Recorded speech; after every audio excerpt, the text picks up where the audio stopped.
Continue करते हैं कि जब हम ईथर का रिएक्शन HF के साथ करते हैं तो ये जो बॉन्ड है ये क्लीव हो जाता है, टूट जाता है ना, और एक तरफ अल्कोहल बनता है और एक तरफ क्या बनता है, RX बनता है। अगर सिमेट्रिकल ईथर है, यहां पे हमने डिस्कस किया था कि अगर सिमेट्रिकल ईथर है तब इन दोनों में से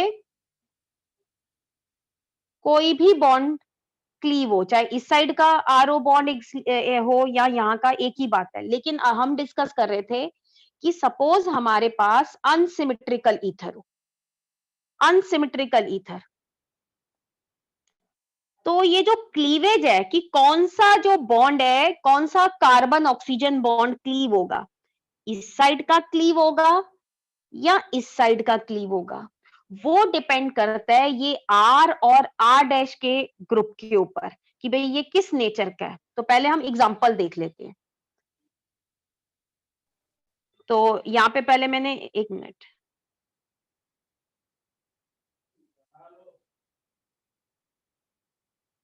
देख,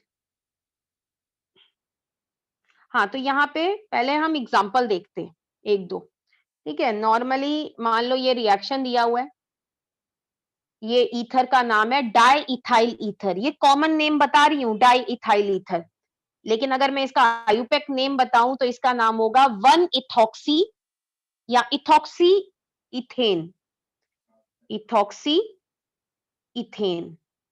कोई बच्चा बोले आगे 1 क्यों नहीं लिखा, बिकॉज बेटा में पहली पोजीशन ही हमेशा रहेगी, है ना। बाकी इसका जो कॉमन नेम है वो है डाई इथाइल, डाई इथाइल, दोनों तरफ इथाइल ग्रुप है, ईथर।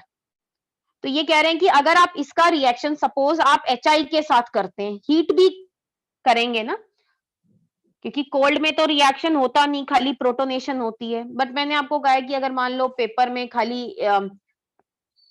HI लिखा हो तो आप वही लिख दें, बिकॉज NCERT में वही चीज मेंशन है। तो बट यहाँ ध्यान रखेंगे,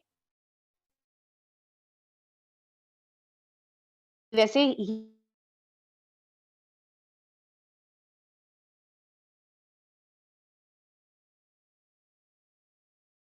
आयोडोइथेन, और एक तरफ आपका क्या बन जाएगा, इथेनॉल।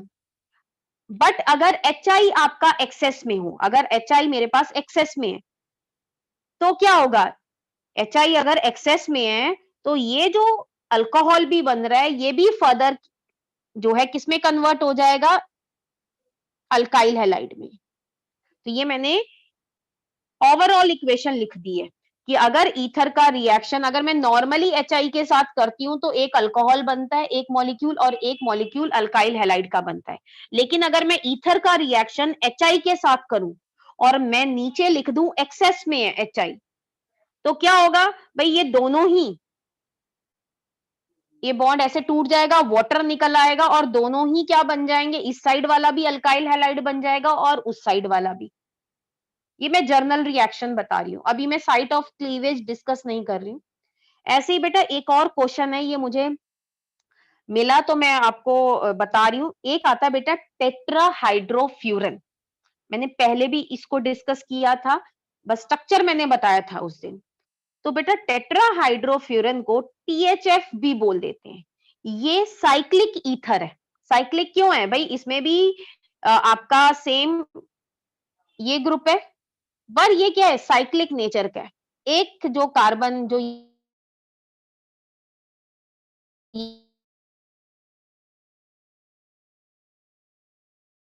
बनेगा अभी, ये भी किसमें कन्वर्ट हो जाएगा, Br में कन्वर्ट हो जाएगा। तो ये मैंने इकट्ठा ही लिख दिया है। ये समझ में आ गया सबको कि भाई इसमें 4 कार्बन है ना, 1 2 3 4, क्योंकि एक्सेस में लिया है ये। एक बार ये बॉन्ड टूटेगा तो एक बार आप ये देखेंगे यहाँ पे Br आ जाएगा, बिकॉज इस साइड वाला हिस्सा जो है वो अल्कोहल बनेगा, पर यहाँ पे मैंने ये क्या ले लिया, एक्सेस में ले लिया। का मतलब जो अल्कोहल दोबारा से किसमें कन्वर्ट हो जाएगा, अल्काइल हैलाइड में, तो वो इस साइड भी Br आ जाएगा। तो ये एक क्वेश्चन मुझे किसी बुक में दिखा तो मैंने वो आपको दे दिया, ठीक है। Yes ma'am.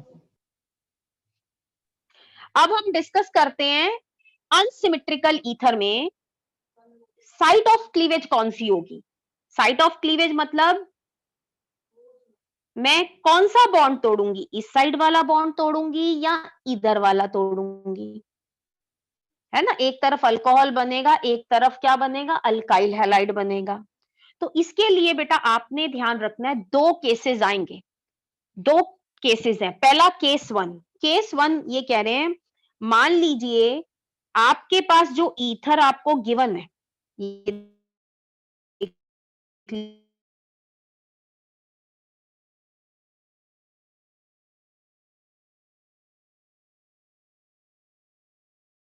और सेकेंडरी, टर्शरी नहीं, आर और आर डैश में से या तो दोनों ही मान लीजिए प्राइमरी हो, या दोनों ही सेकेंडरी हो, या एक सेकेंडरी हो एक प्राइमरी हो।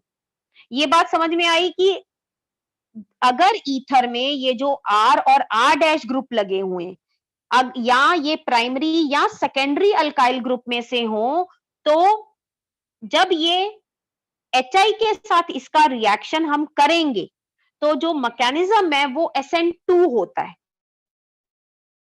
अभी ये SN2 मैकेनिज्म हम में डिस्कस करेंगे, पर इतना ध्यान रखना है, ये R और ये R डैश, ये R हो गया, ये R डैश हो गया, ये दोनों या तो प्राइमरी हो या ये क्या होने चाहिए, सेकेंडरी होने चाहिए, टर्शरी नहीं होने चाहिए। अब आप कहेंगे अगर टर्शरी हो गया, अगर टर्शरी हो गया तो मैकेनिज्म बदल जाएगा।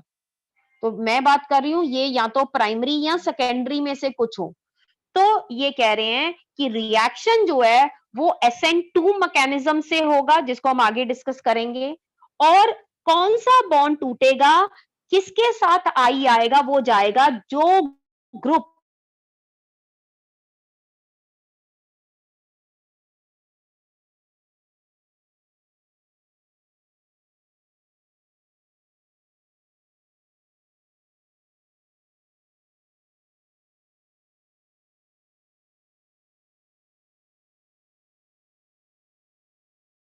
बताइए। चलिए अब आप देख लीजिए एग्जांपल।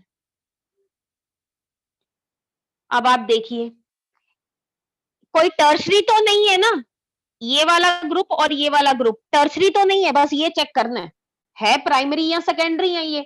अब आप बताइए आई कहां जाएगा, कौन सा बॉन्ड टूटेगा, CO आई कहां जाएगा, छोटे वाले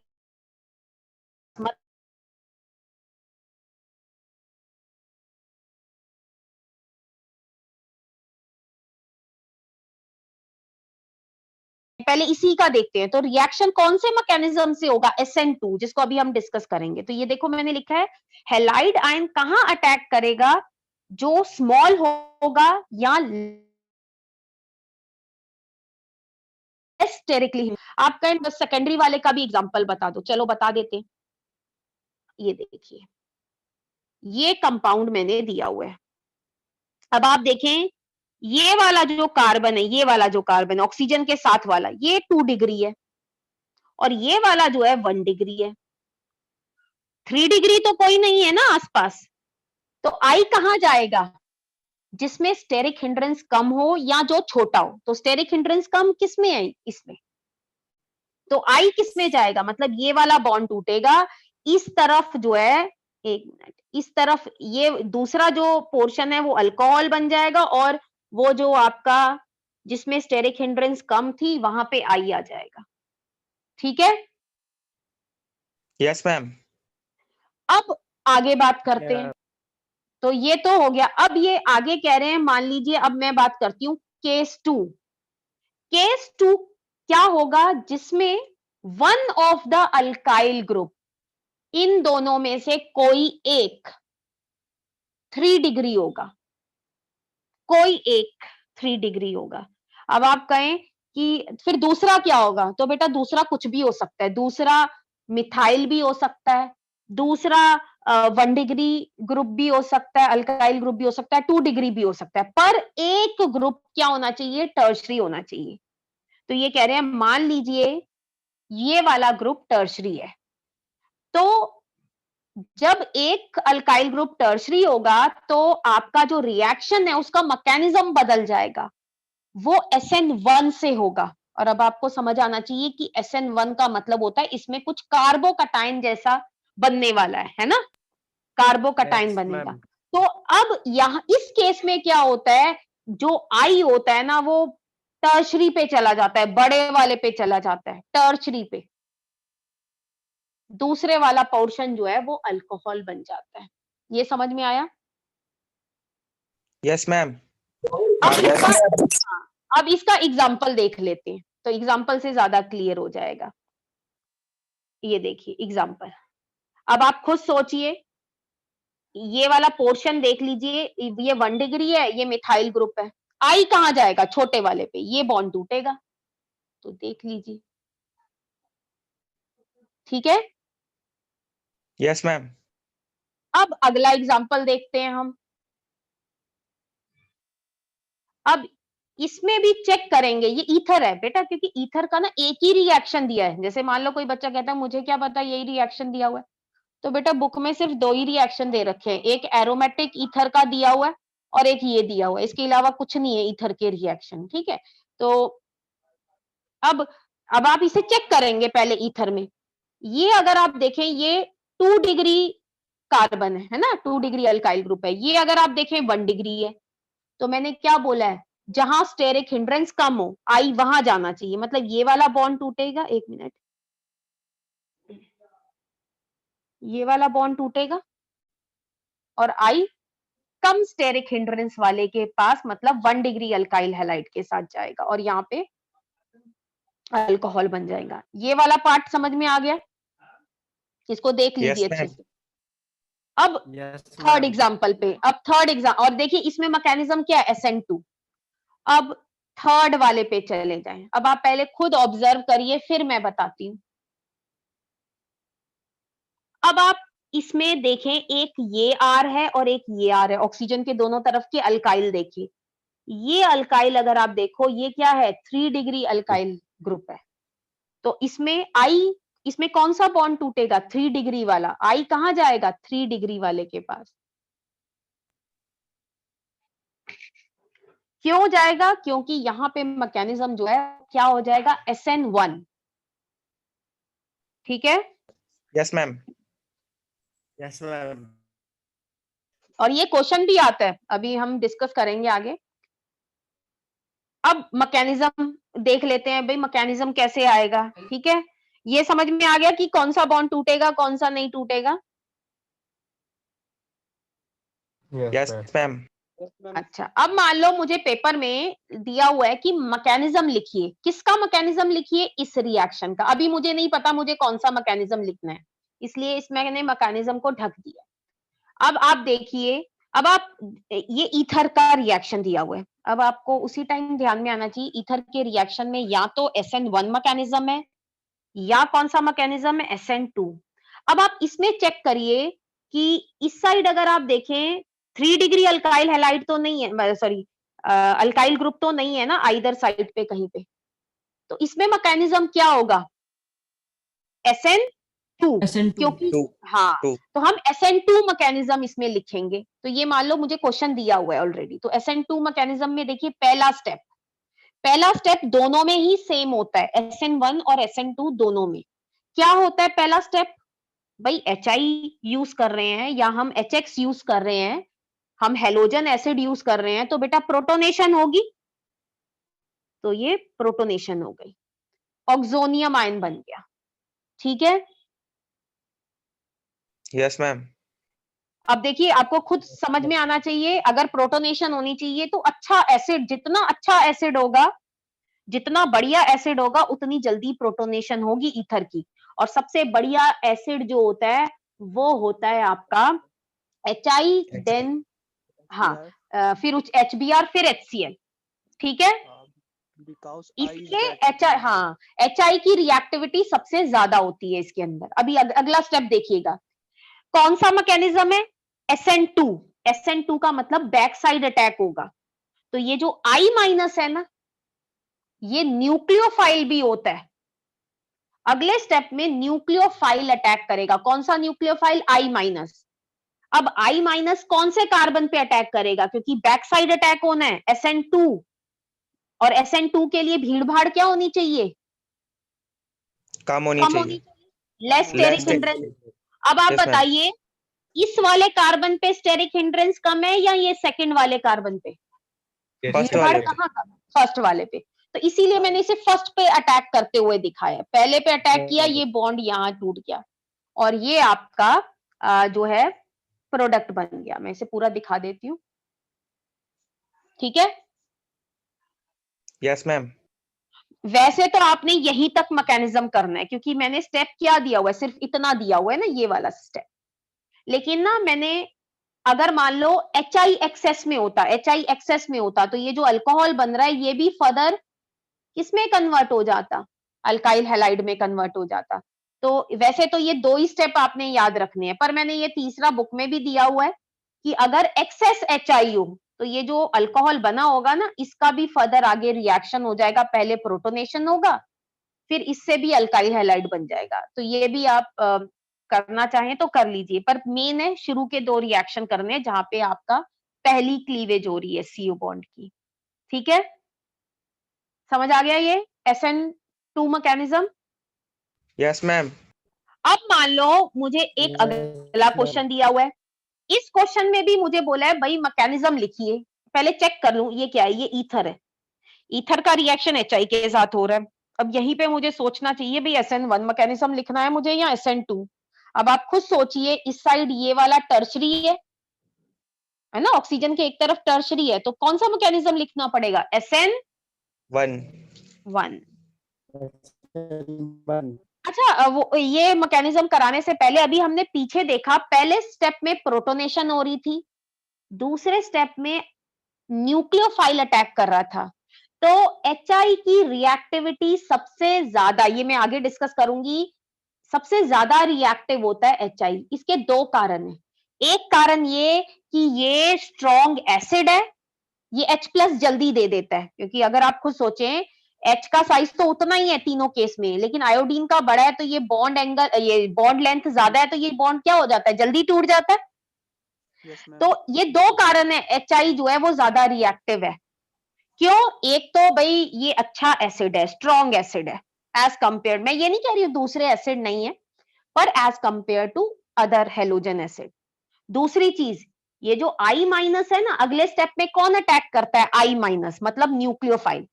तो सबसे बढ़िया न्यूक्लियोफाइल होता है I-, क्योंकि भाई इसका साइज बड़ा होता है और कम इलेक्ट्रोनेगेटिव होता है, ये आसानी से क्या दे देता है, अपने लोन पेयर अटैक कर लेता है। ठीक है बेटा, तो ये बेटर न्यूक्लियोफाइल होता है। तो 2 कारण हो गए, एक तो कि भाई HI स्ट्रॉन्ग एसिड, दूसरा हो गया कि I- जो है it is a better nucleophile than Br- than Cl-। ठीक है,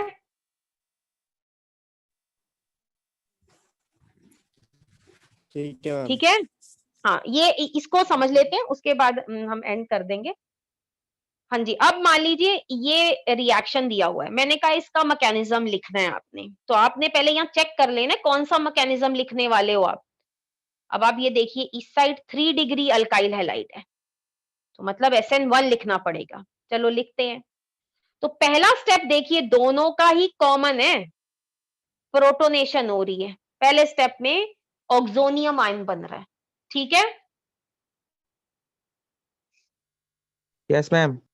Yes, अब ma'am. बेटा हाँ, क्योंकि कौन सा मैकेनिज्म लिख रहे हैं, SN1 लिख रहे हैं, तो आपको उसी टाइम ध्यान में होना चाहिए कि कार्बोकटाइन बनेगा, पहले बॉन्ड टूट जाएगा।